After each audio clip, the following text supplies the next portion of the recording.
Welcome along to the final session of Leeds Trinity University's Journalism Media Week for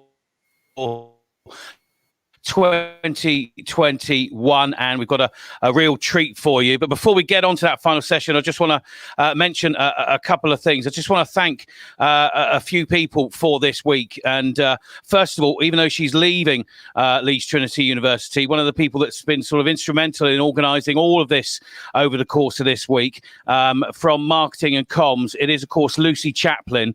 So a big round of applause for Lucy. She's done an amazing job this week. Also, the guy that obviously gets us all going and on air and has got all the kit, please put your hands together for Mark Willett, who has been unbelievable this week, carting stuff around all the university. He's been absolutely spectacular. So really appreciate that. Really appreciate all the support from the journalism team as well, right the way throughout the week, hosting and taking care of the MAs and the level 5s that have been doing all their assessments. So big thanks to you and to all the students that have come along too. I've seen some of you at every single session this week. So well done. Thanks very much for all your support over the course of this week. And we've got a brilliant final session for you. We talk a lot about versatility as a journalist, okay? And I think the guy that we've got coming up absolutely personifies that, because not only is he a journalist, a writer, a radio presenter, a TV director, a documentarian, also he has won the RTS 2020 Presenter of the Year, and he's a Leeds Trinity University alumni. Please make some noise for Mobeen Azhar. God, my face is so big on that screen. I didn't realize it was going to be so huge. My quiff is even bigger than normal. It's a good face, though, Mobeen, so it works well. And quality hair once again today, I could just say. One of the best haircuts in journalism. Let's put that to bed right at the beginning. We said you're Leeds Trinity University alumni, so you're back here virtually today. What was your experience like at Trinity? I had an absolute ball at Trinity. It was back in the days, I think it was your predecessor. It was Richard Horseman, who I know has now moved on to other things. He was running a lot of the course. I did the bi-media journalism course, and I would honestly say it was not only probably the most fun I've had in education, it was also the year that set me up in the most practical way for a career in journalism. And I would say hand on heart that to this day, even though I've been in the industry for 15, 16 years now, I use skills today that I picked up in the year I was at Trinity. I love it, and I love the people. I love the course. It was a brilliant year. Well, we really appreciate you spending some time with us today, because I talked about versatility, and we're going to touch on, the so many different jobs that you've done in the course of your career. Is there one that you enjoy more than others, or do you just like the variety of what you do? Well, I really definitely love the variety. I wouldn't say there's kind of one particular job that stands out. I'd say what I really like, and this is a kind of theme that runs throughout a lot of the stuff that I've worked on, is I love being able to respond to things that can't really be planned for. And that might sound quite odd, particularly in a documentary context, but I often think real journalism, and actually real documentary making as well, is about being able to respond to moments, to people, to contributors, to answers that you couldn't have planned for. And that's why I think true documentary is often about what happens when you're chasing a story and that story unfolds in an unexpected way. And those skills, I think, and having those skills is something that I think has put me in good stead. But that's what I really enjoy in the context of things like 5 Live as well. Because when you're doing a phone in on 5 Live, you might have a little brief. You do have a little brief about what Alan from Dundee is going to say, or what Susan from Camden is going to say, but you don't really know what's going to happen. You don't know how they're going to interact. And quite often, as you can expect, people go off on tangents and talk about things that you simply weren't expecting. And I love that sense of dealing with things that can't be planned for. I think that's a lot of fun. So tell us what happened after you come out of the biomedia course here at Trinity.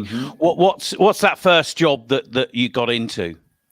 So the first job I did, and I imagine it's the same today, but a lot of everyone on the course actually, and I think back then, I think maybe we had a cohort of maybe it was 18 or 19 students doing the biomedia course. So at the end of it, you aim to have a placement. And I think a lot of my peers who were very skilled and brilliant, and a lot of them have gone on to do really good things. A lot of them were kind of, I would describe as journalism purists. So they would say, I'm only going to take a placement in a newsroom. It's got to be hardcore news. I want a news editor shouting at me. I want a baptism of fire. And some of them would go even further and they'd say, I'm only going to really take a placement if there's a realistic chance I'm going to be on air. So I might do it at a radio station if they promise to let me do, a little bit of a bulletin, for example. Whereas I think I took a very different approach because a year earlier, also at Leeds University, I'd studied theology as a master's, which I was just interested in. And so I wanted to work in the religion and ethics department.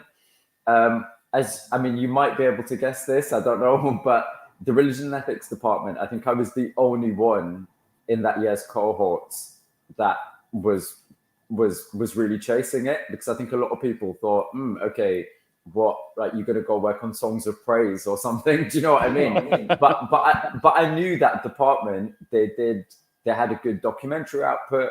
They had a show called, now it's Good Morning Sunday or The Big Questions. Back then it was called the Heaven and Earth Show. So it was 60-minute live slots on Sunday mornings. And they deal with topical, ethical issues, and they'd have debates. And I was really interested in all that stuff. So I had my work experience placement, which was meant to last 2 weeks. Let me just tell you a little story. I'm going off on a tangent, but it's worth telling. The first day I was at the BBC, and back then it was on Oxford Road in Manchester, I thought I'll turn up really early, and I don't want to be late, and I'd worn a special shirt and all that kind of stuff because I was very young and a bit terrified. It's the big BBC, and just as I was walking into the building, I saw a woman having her bag snatched by a stranger, and I thought, I'm not having this. And I ran up and I grabbed the bag and got into a tug of war with this guy outside the BBC. I wouldn't let go of the bag. He wouldn't let go of the bag. And eventually he had to let go. I pulled the bag off, gave it to the woman. Before that, he punched me in the face. I think you might still be able to see I've got a scar up here. So my first day at the BBC, I walked into my work experience. I got into the lift. The person that came to greet me said, I hope you don't mind me saying, you're bleeding. And I looked in the mirror, I saw blood coming down my face. I passed out.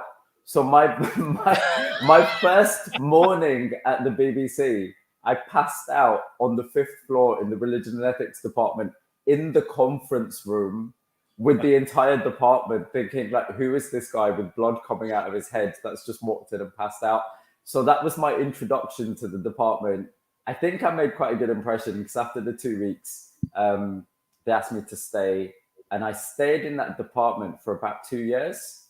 2 years. So I was a researcher, and about 2 years later, I was an AP, and then kind of worked up gradually from there. And to this day, when I see people, when I'm in Salford and I see people, they still talk about the first day and the woman getting mugged and the handbag and all that stuff. So it's become this kind of weird urban legend that they all talk about.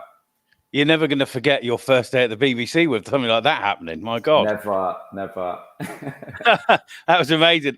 It's interesting that you talk about the movement then you made from sort of like researcher to AP, and I think we're gonna watch a little trailer of one of your pieces of work, which was Muslims Like Us. I think Mark's gonna cue that up now, and then we'll come off the back of that and have a little chat about your progression through that. over 10 days, 10 Muslims share a house, their lives, and their conflicting views. Being gay and being Muslim are not mutually exclusive things. Of what it means to be Muslim. We go to school, we go to university, we work. How else do you want me to integrate? You are harming Islam. I'm black and I'm Muslim, which means everywhere I go, someone hates me. Muslims Like Us on BBC Two. What an interesting topic for a sort of reality documentary that you're doing there. What was your involvement in that then, Mobeen, and how did you sort of progress through on that series? So that was, I think I got involved in that in 2015, and by then I'd worked as a researcher, as an AP, as a DV director, as a producer director, and then eventually this was my first series producer job. So I'd really kind of worked up the ranks in terms of production, which was great, and it taught me a lot. Being the series producer on Muslims Like Us, it was 260s for BBC Two, was a big job. So it was a team of, in total, I'd say it was maybe 60 people, including the location team. And so I was leading that team. It was an idea that I took to the BBC. The BBC paired me up with an indie, which was Love Productions at the time. And then I developed the idea there for a couple of months, got commissioned, and then I spent a summer making it. And I loved it. It was very, very different to anything I'd done in the past. But I loved it because I think, the job of any journalist, I think, is yes, to report the news, but it's also to hold a mirror up to society and allow discussions to take place. And that's what this was. It was purely about allowing a mainstream audience, allowing a big, broad BBC Two audience to understand the discussions that were going on inside Muslim households up and down the country. And I think we succeeded. And, I have to say, I think that series, because it did well and it got a big audience, and because it did well in terms of awards, I think it was kind of a pivotal moment in the sense that there was lots of colleagues at the BBC and commissioners and people like that who knew my work and were always very supportive. But then I think this took it into a different league, because then I had their attention, and a lot of people started asking me a really big question. They started asking me, they said, Mobeen, this is great, really, really good. What would you really want to do next? And so that meant I could kind of take a moment to reassess and think about where I'd want to take my career next. And is that when, obviously, the inspiration for your own production company and partnering in a production company, Forest, came about? Yes, I'd say that the seeds of it were planted then. And I think it's worth pointing out that I'd been staff at the BBC for a good chunk of time.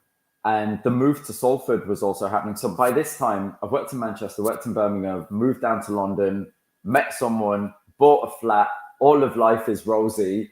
And then the BBC are saying, you've been on attachment. We have this system of attachments where you go and work in different departments. So the BBC call me and they say, staffing person says, yeah, you've been on attachment in London. You're working for indies. You've been doing this for ages. Your staff job is in Manchester, and we're asking people to move to Salford. You can't be gallivanting around in London, if we're asking all these people to move north. And so I had to make a decision. So after having a staff job for years and years, I decided to, effectively, I didn't even take redundancy because that wasn't on the table. I resigned, which was terrifying, absolutely terrifying. I had visions of not being able to pay my mortgage and, thinking, God, all of life is going to fall apart. But I left on the Friday and left my staff job on a Friday and came back the following Monday as a freelancer. So I left, but I didn't really leave, if you know what I mean. But then that then got me thinking about the long-term setting up a production company and what I really wanted to do and what my objectives were. And I think, that bit of pressure, often it's where good things come from. And I think a lot of good came out of it for me. Yeah, I'd imagine it would have been quite scary. Really, one of the talks earlier on today talked about journalists being entrepreneurs, really, and and certainly you're a fine example of that because starting your own company but still telling stories telling stories that you're obviously very, very passionate about. I want to come on to one of I think the first thing that you did with Forest, which was Hometown, and I think we've got a clip of that Mark is going to play, and then we'll have a little chat about how you put that together because I'm really intrigued about that. This was an amazing show if you caught it. Is it right or wrong? Bottom line, I don't really care.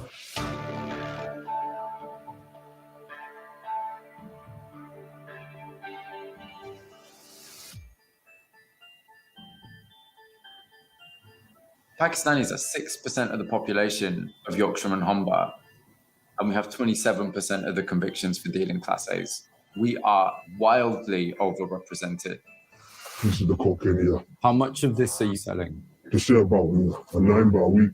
9 ounces a Yeah. week. When I shift out, I'm making about 20 grand. A week? Yeah.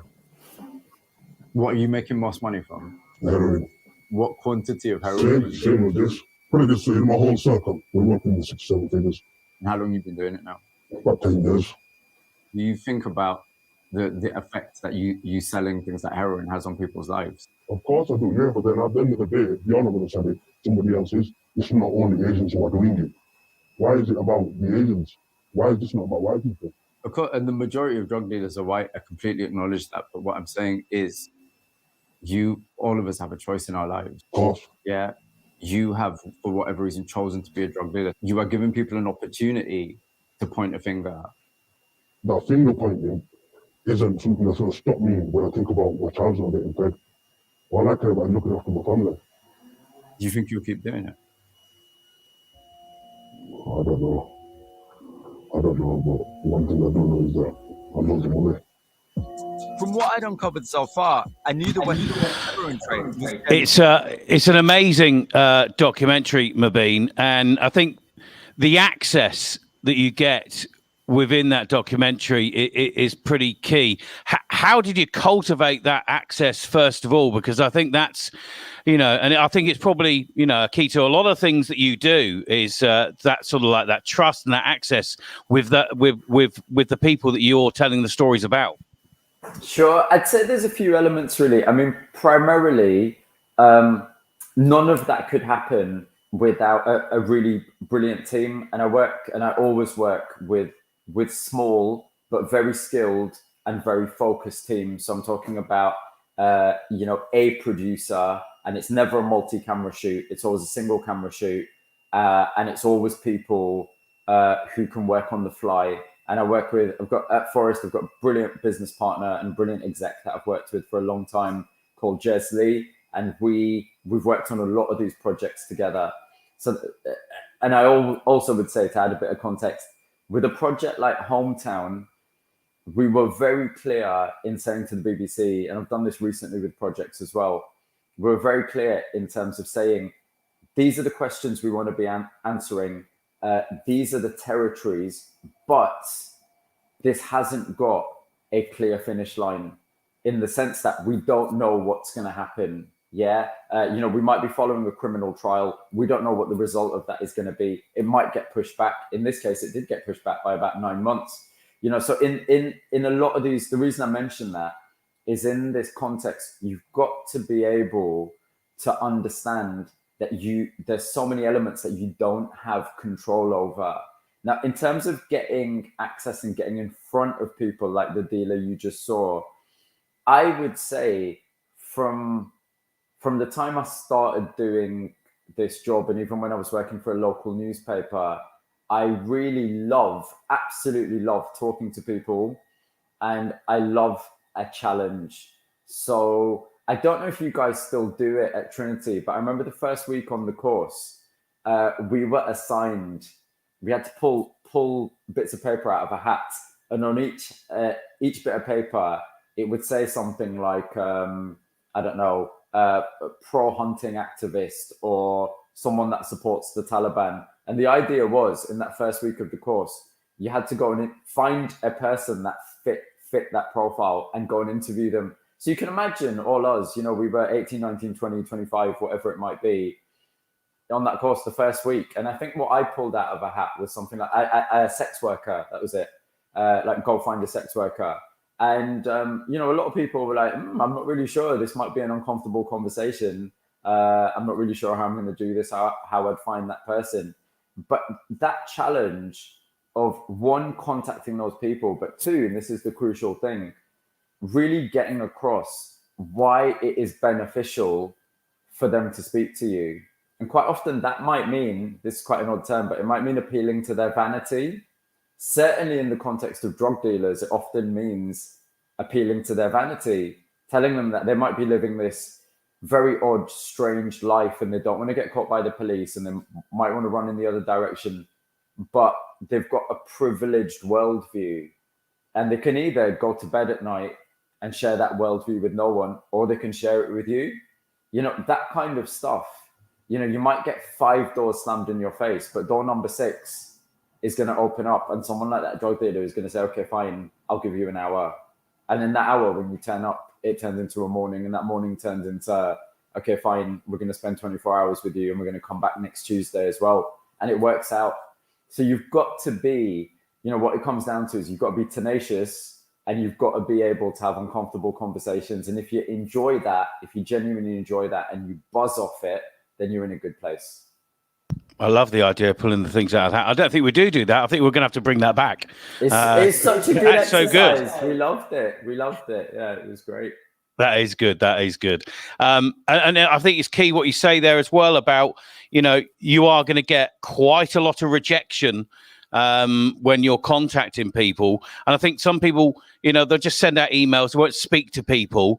And I think it's people are maybe scared of even doing phone calls nowadays because everything's sort of like social media or texting. Getting on the phone and speaking to someone is just really important. I am shaking my head in disgust. No, I'm kidding. I'm not really. But I do think, you know, and I sound like someone's granddad here, but certainly when I work with researchers, sometimes I do find there can be an understanding that everything is going to be found online. Yes, and I understand that, and of course, you know, I often, as we all do, will look for things on Google or whatever else, right? But when you're chasing a story, you cannot underestimate the value of face-to-face contact and phone contact. I've been in situations with documentaries that I've made where I've spoken to contributors who have sent emails back saying, I'd prefer you don't contact me again and I don't want to have this conversation. And then I have chased and chased and chased. And then those contributors have ended up being in a program and they've been filmed. Muslims like us, the clip you watched previously, we had real trouble finding hijab wearing women, so women that wear the veil, who would be happy to be on TV. And I remember working with a team of researchers and APs who were doing the casting, and they were saying, oh yeah, I found this blogger and I found this woman on YouTube. And I was saying, I don't want bloggers. I don't want people on YouTube. I want people who naturally run in the other direction, because that's where you're going to get authentic conversations. We weren't making Big Brother. You know, we didn't want people that were going to be like, hey, how many more Instagram followers am I going to get? It wasn't about that. And so I said to the team, I remember that day saying, what I want you to do, I live in East London. You know, I see women wearing their hijab all the time. I sent 2 researchers to East London and I sent 2 researchers to Bradford. And I said, I want you to stand on the street and I want you to spend 3 days and I want you to speak to people. I want you to speak to people. I want you to go up to people. I want you to explain what we're doing. A lot of the casting for that show was done that way. It wasn't done through internet blogs. It wasn't done through who's got the most Instagram followers. It was done by stopping people in the street. And sure, there's that little moment of awkwardness. You know, why are you talking to me? What is this about? What are you making a TV show? Blah, blah, blah, all the rest of it. That's a lot of what journalism is. And that doesn't just apply to TV. You know, it applies to whether you're, I don't know if students today, if they're all biomedia students or someone who specializes in radio or someone who do print, speaking to people is the key thing. And you've got to, I would really say, if you enjoy that and you get a buzz out of it and you like speaking to people, you're halfway there. Honestly, that is half the job. And if that's something you don't like, then that's something you probably need to work on, because speaking to people is a big part of the job. Yeah, 100%. I always find that the hardest one is the first one you speak to. If you're doing like Vox Pops or something like that, is once you get that first one done, then oh right, okay, yeah, we can do this now. Completely. And I would say as well, to just offer a bit of encouragement, that even if you're not naturally the kind of person that wants to speak to 100 strangers in a day, I think you're absolutely right, in the sense that if you do it a little bit, you kind of, in a way, you become a little bit shameless. Do you know what I mean? Yeah. So I remember, being 20 something and getting really embarrassed and thinking, oh my God, my colleague's watching, and someone's just said to me, they don't want to chat to me, or someone's just, sworn at me or something, and this is really embarrassing. Nothing's embarrassing. The only embarrassing thing is if you don't keep going for it and you don't get people to speak to you. That's the embarrassing part. I've had people, just give me a finger and tell me they don't want to chat to me. I've had people shout at me in the street. Doesn't matter. None of it matters. You're chasing a story. Focus on that. That's what you need to focus on. Yeah, focusing on the story, and that, I think that's where we're going to come to our next clip, actually, which is a black and white killing, which again, another amazing documentary that you've done, of the many. We'll have a look at a clip of this one first that Mark will bring up, and then we'll have a chat about this one. This is a black and white killing.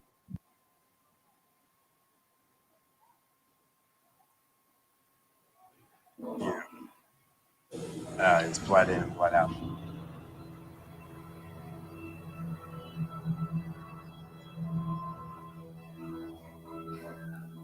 I was 21.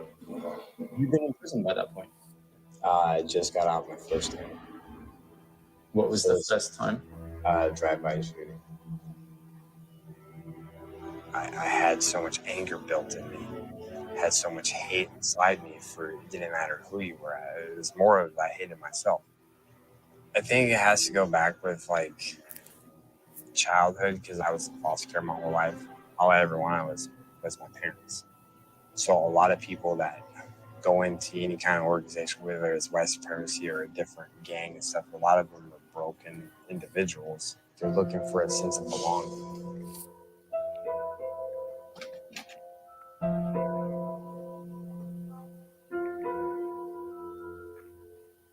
I have a price to pay over my head.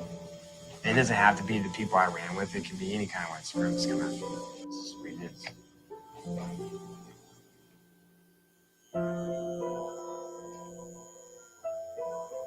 If the people you used to hang out with, if one of them came in right now and saw this, what would they do? You really want to know? I want to know, really, yeah. They'd kill you. I don't have to look at that no more.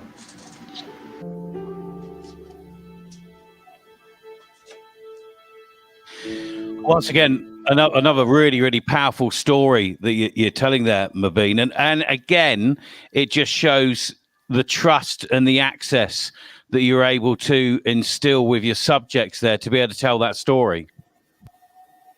Yeah, and once again, I have to say it's been just such a privilege to be able to meet people and gain the trust of people and spend time with people whose lives I just otherwise wouldn't have access to. It's such an amazing thing to be able to do that for work. I think a lot of this does come down to interpersonal relationships. It really does. And there's currently as well, I think there's a debate around the ethics of voicing particular stories. And I don't know what the students and the people on the course think about this. I'd be interested in this. But with something like a black and white killing, what you just saw was a cut down. It was for the BBC Stories, the online version of a series. And the series was, it was a two-parter for BBC Two. So it was 2 60s.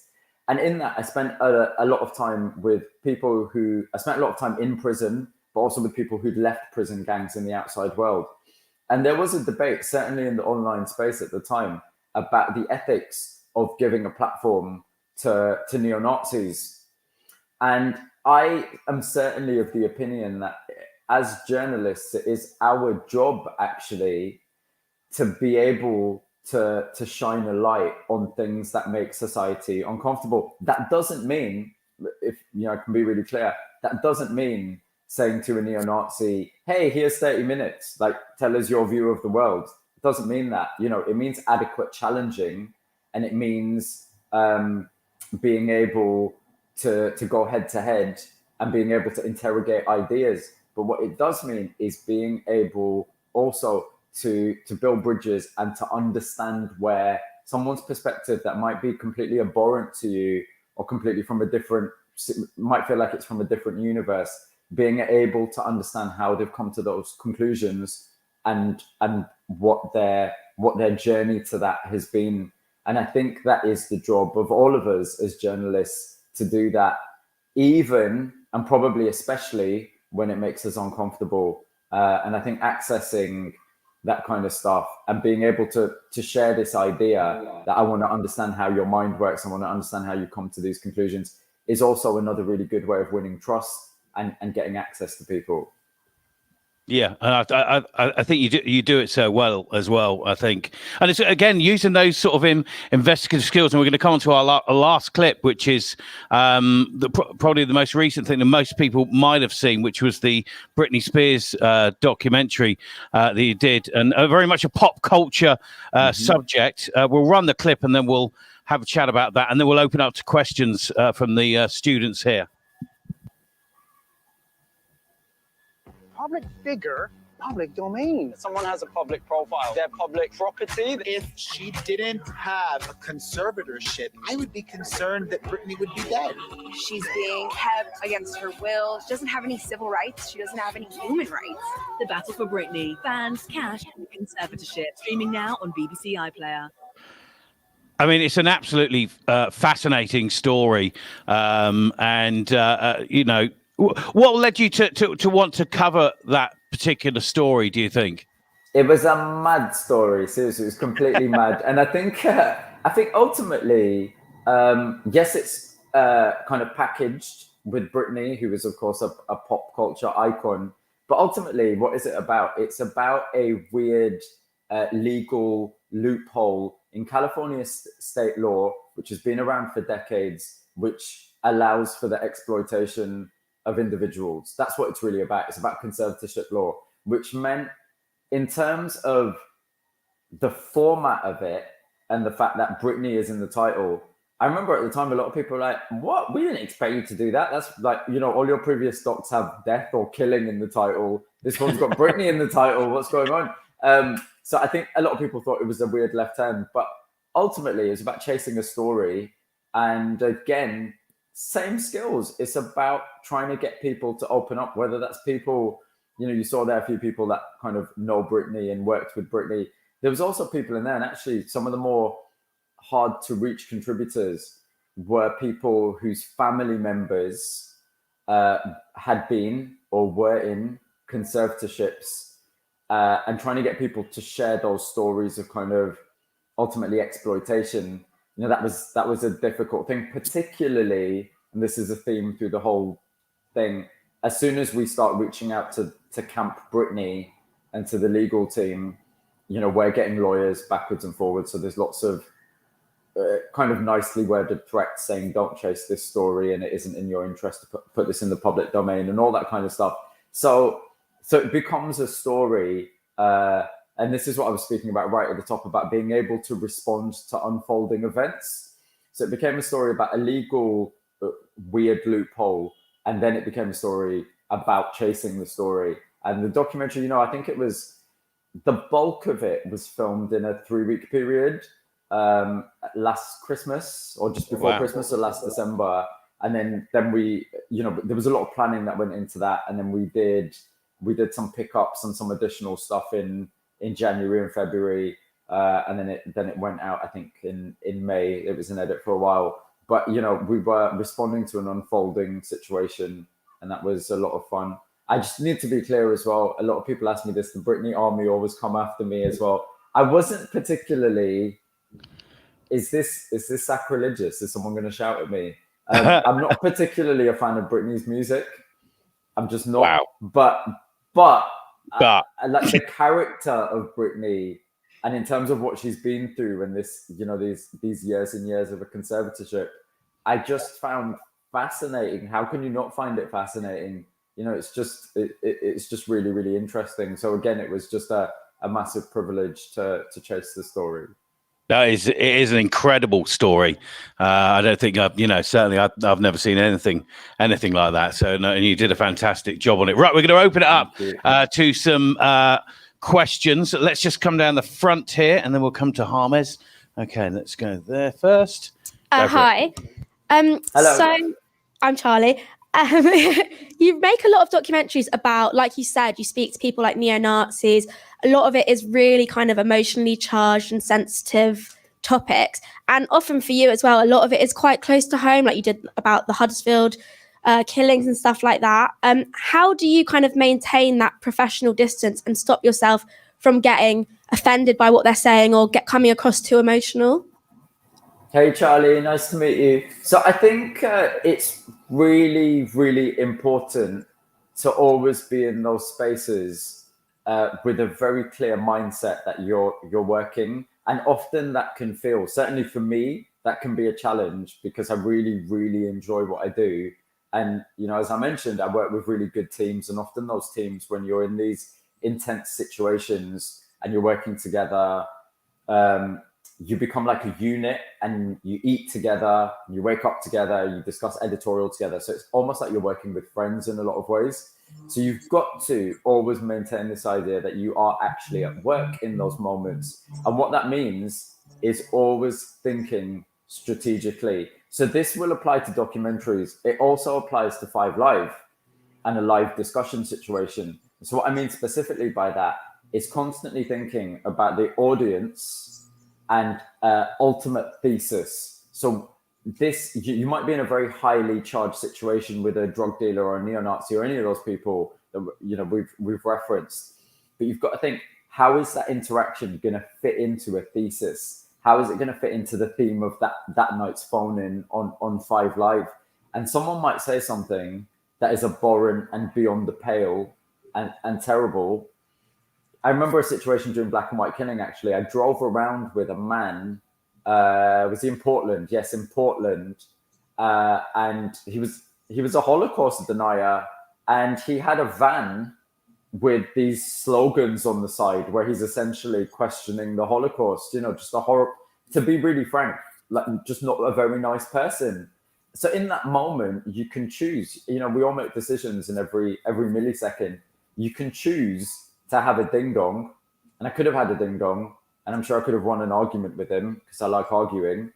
So that's great. Or you can choose to think, okay, I need to understand how this guy's mind is working. I need to understand how this guy has come to these conclusions. I need to understand what happened in this guy's life. Yeah. And if you're doing that, it almost becomes, it's like a game of chess, right? So you're working out, I'm mixing metaphors here, but it's like a game of chess, but you're working out how you're going to hit something and how they're going to volley it back. I'm really good. I'm using lots of sports metaphors here. So you're working out, what your move is, what their move is. And if you just keep that in mind from the word go, but maintain a demeanor of always being friendly and polite, even if they're not the kind of person you'd normally hang out with, then you're going to be in a good place and you're not going to get kind of emotionally involved to the extent of not being able to ask questions. And ultimately, what is a journalist's job is to ask questions. Great answer. Good question as well. Well done. Okay, over to James for the next question. Hi, Mobeen.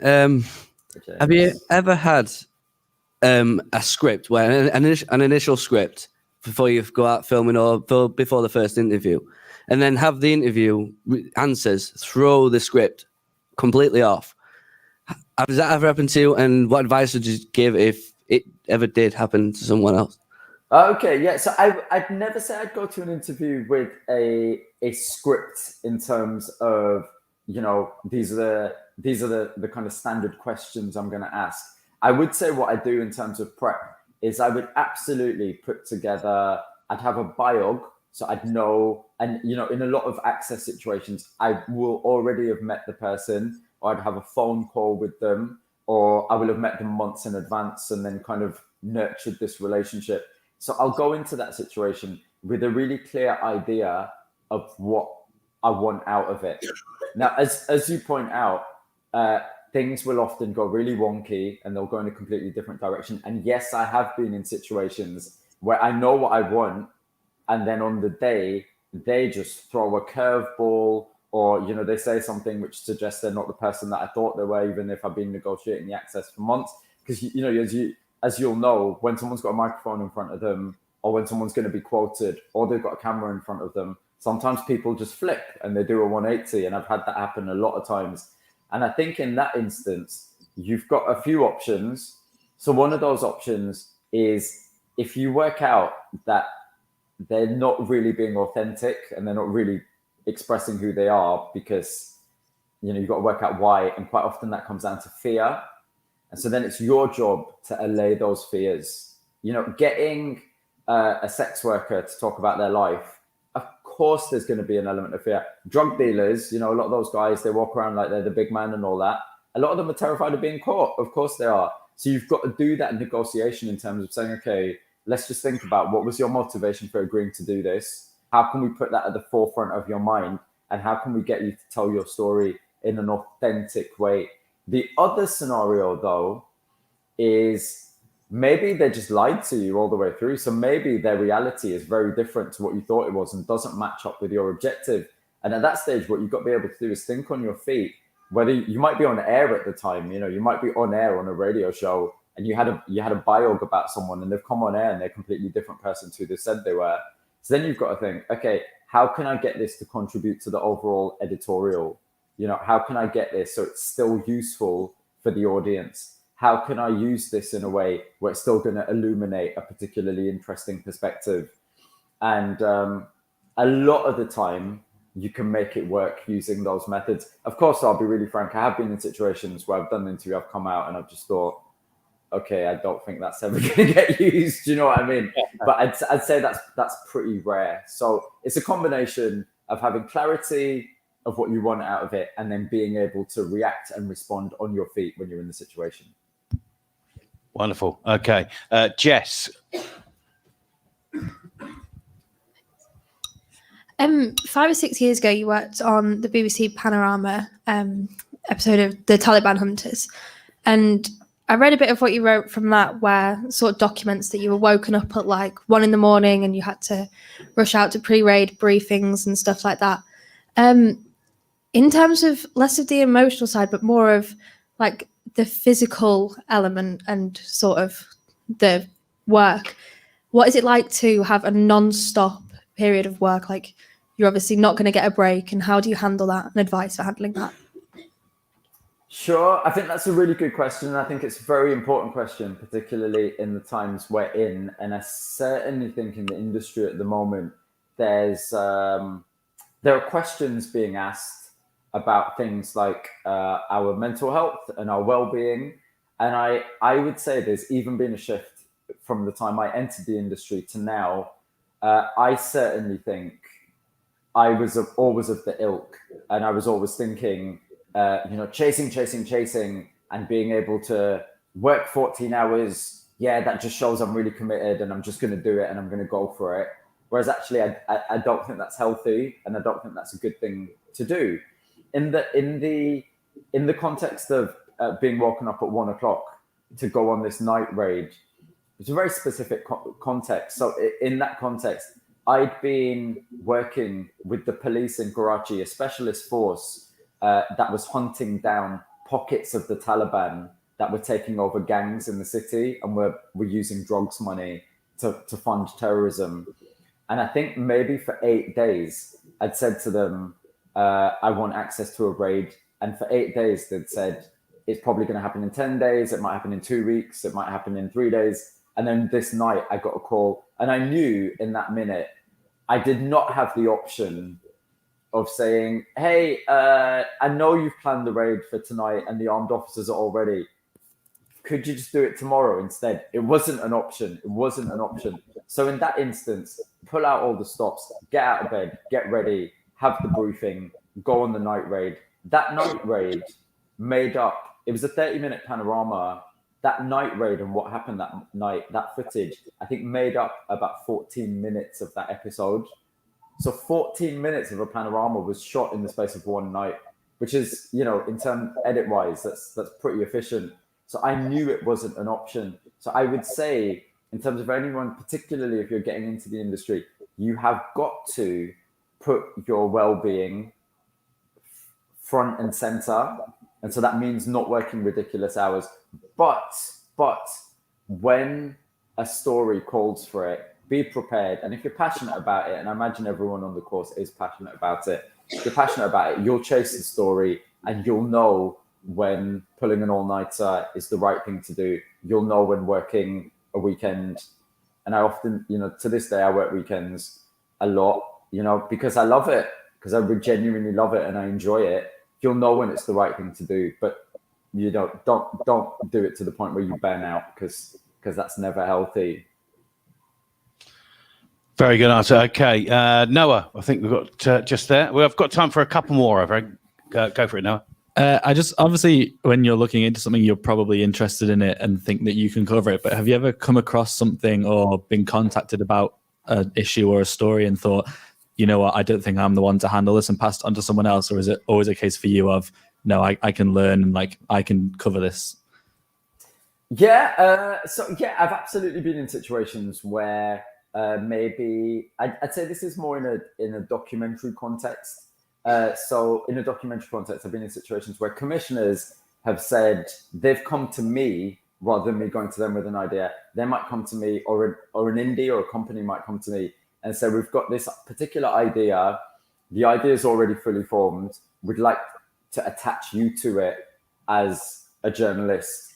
And there's been, I'd say overwhelmingly, those relationships are really collaborative and good. There have been some instances where I think I'm not the best guy to tell this story. So I would say, to be specific, there's been a kind of pop culture stories where if you were part of a particular scene, you know, like I used to go, when I was living in Leeds, I used to go clubbing in Majestics. I know Majestics isn't there anymore. I used to go clubbing in Majestics all the time. So if someone called me and said, we're doing a thing about the history of Majestics, you know, the social impact it had, I think, yeah, I'm qualified because I know that area. If someone calls me and they say they want to know about the garage scene in the 2000s in London, I was a northerner. I wasn't living in London at the time. I'm not the best person to do that. I'm not going to be able to talk about the cultural impact of it.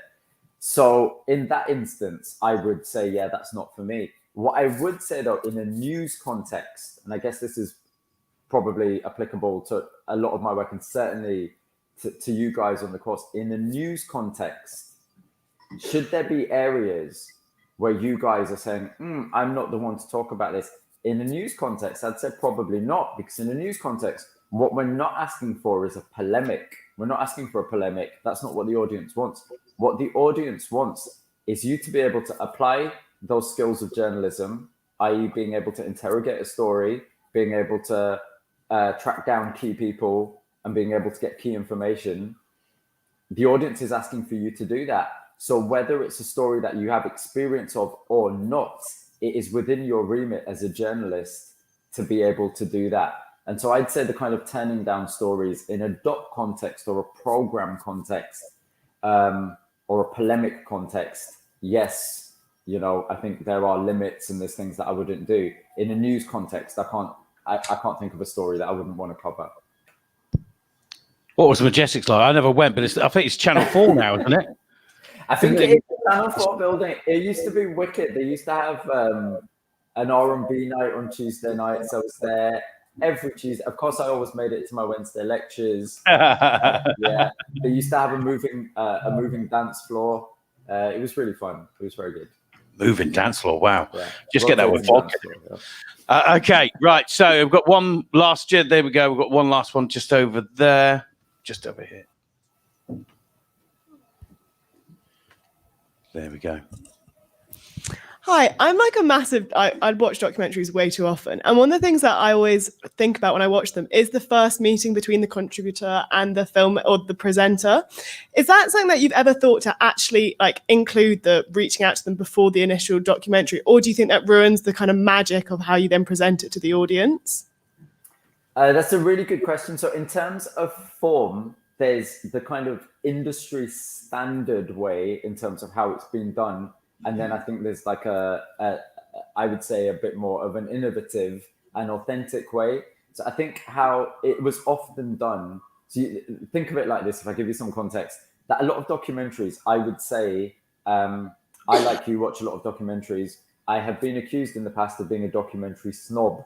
And I would say that in a lot of documentary, I would describe as not true documentary, in the sense that essentially what it is a researcher and a producer and a team have done all the work, and then they get a face in and they give them a briefing and say, yeah, today you're going to meet this person and you're going to go in and they're going to give you this really good line and you're going to respond like this. And then they're going to give you a really good other line. And then we're going to film you afterwards saying, I felt like I really learned a lot today. This was really interesting. And that's going to be your day of work, right? I don't think, if I'm really blunt about it, I don't think that's journalism. I think that's presenting. And that's not disrespecting people who are presenters, because I think to be a presenter, you need particular skills. I would honestly say, hand on heart, I'm not saying this to be humble, I'm saying this to be honest. In terms of presenting, those are not skills that I possess. Because if someone gives me a brief and says, yeah, go meet this person and speak to them nicely, and then afterwards say you've learned these things, I can't do it, because you'll be able to see it all over my face that it's not real. So I do not possess those skills. The skills I do have are journalism, which means if you watch Hometown or you watch Black and White Killing or any of those things, the meetings that you see on camera are the first time I've met them. And quite often, the process of getting those people on board in terms of making those initial phone calls, sending those initial emails, being rejected again and again and again, and calling someone and really trying to persuade them to meet you. You'll also see that in those documentaries. Similarly, in the Satanic Verses documentary or Black and White Killing or Hometown, any of those things, you'll see that process of chasing and having doors slammed in my face, because that stuff I can do. The stuff I can't do is more standard presenting. So I think, it's a very long-winded way of answering your question, but I think audiences are increasingly smart. And I think, yes, there'll always be a space for more constructed documentary. I personally really like it when the documentary process is kind of turned inside out, and when you see people doing the chasing, and when you see the bumps in the road. Well, I think you agree. What a amazing guest to end our Journalism Media Week 2021. Big round of applause. Make some noise for Mobeen Azhar. Thank you so much. Thanks so much for your time, Mobeen. Really, really appreciate it. It's been inspiring. I want to say one more thing. I know we're out of time, and I can't see any of your faces, so I don't know who's in the room. But I just remember being at Trinity, and I remember kind of former. Oh, there you are. Oh, lovely people, all in your masks as well. Very responsible, very good. So I remember being at Trinity, and I remember former students coming in, and I remember thinking, isn't it amazing that they're doing this stuff? And I just want to say to all of you, you are in a prime position. The fact that you've done that, you're on that course, that in itself is a massive achievement, because it's a brilliant, brilliant course. And I know, no one's paid me to say this, I promise you, I know the staff there are brilliant at what they do. And I know in terms of when you come out of this course, you will be industry ready. And to this day, I meet people who are in the industry, who've been in the industry for 5, 10, 15, 20 years. And a lot of them will talk about that place. So you are in prime place. And in a way, I'm kind of excited on your behalf, because you don't know what's going to happen in the next year, the next 5 years. And you're in a really interesting, brilliant space. Of course, with that comes all the uncertainty. And yes, we're coming out of a pandemic. And yes, it's really difficult. And yes, the industry is shifting and all of these things. There's always going to be that stuff. You can't control that stuff, right? The stuff you can control is how you conduct yourselves and how you move forward in the coming years. And it's a really exciting time. So make the most of it and really, really enjoy it. And you'll do well. I have absolute confidence you'll do well. Checks in the post, Mobeen. Thanks very much for that. Cheers. Once again, big round of applause, Mobeen Azhar. Thank you.